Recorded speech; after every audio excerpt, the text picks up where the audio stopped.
ka munang umalis dito sa hotel kasi napag-usapan namin na lumabas muna para makapaglakad-lakad. Dito nga kami naka-room sa 5th floor kaya mag-elevator kami pababa. Ibinaba nga lang namin yung gamit namin sa room tapos nagpalit ako ng damit kasi sobrang init ng suot ko at grabe na rin yung pawis ko. Plus, nagsipag-tsinelas na rin kami kasi hindi na rin kinaya ng mga paa. Paglabas nga namin ng elevator, akala ko medyo madilim na. Kaya pagbukas ng pinto, natawa ko kasi tirik pa pala ang araw. Dito nga nag-uusap kami tungkol sa daan kasi sabi ng boyfriend ko, wow, boyfriend? Talaga yan? O basta, sabi niya, shortcut daw to. Parang hindi naman. Nag-promote pa nga itong kapatid ko, i-follow nyo daw ang Kabebe Talk Vlog. Siyempre, kung saan to aabot, i-follow nyo rin.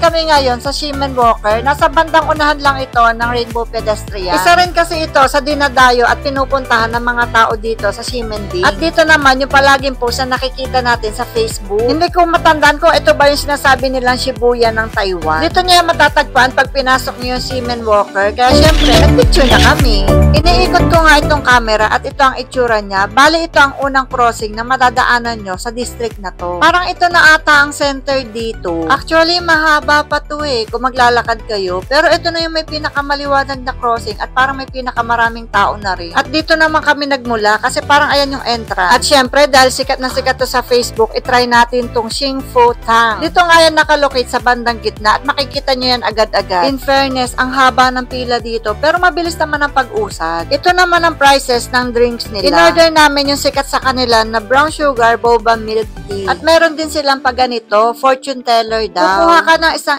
stick at bawat stick ay may number at ang nakuha ko ay number 78. At sa bandang tabi niyan ay makikita mo itong parang cabinet na nakadikit sa pader. At hanapin mo kung ano yung number na nabunot mo at ang sa akin ay 78. Buksan mo at syempre kumuha ka ng isa. Isa lang ha, wag mo naman lahat At ayan na ang magiging lucky fortune mo. Ito ang sabi sa akin. Xing shang, hindi, joke lang. Nasa average luck daw ako at ang sabi, forgetting the past and smiling is better than remembering it and worrying. Hindi ko alam kung anong past to, pero sige, kung anong past man yan, i-forget natin yan. Balik nga tayo dito sa Xingfu Tang. Ang sabi, ito daw ang best brand in the world. Dito nila ginagawa itong milk tea at dito na rin sila nagtatawag para i-claim ang mga order. Ito na yung order ko at syempre, picture. Naglakad-lakad pa nga kami at may nakita kami na nagpe-perform. Kaya lang hindi na namin siya naantay kasi ang tagal niya mag-start. Uy, ano ba yan? Makikinood na lang, nagre-reklamo pa. Naglakad na nga lang ulit kami. Naghahanap nga ako dito ng street food kaya lang wala ko masyadong makita. Akala ko kasi ito na yung night market pero sabi ng iba sa bandang dulo pa daw. Kaya bumalik na lang kami at may napasukan kaming street na nagtitinda ng mga sausage at corn dog. Dahil hindi ako mahilig sa ganito, yung kapatid ko na lang ang bumili. At ayun lang. Bye!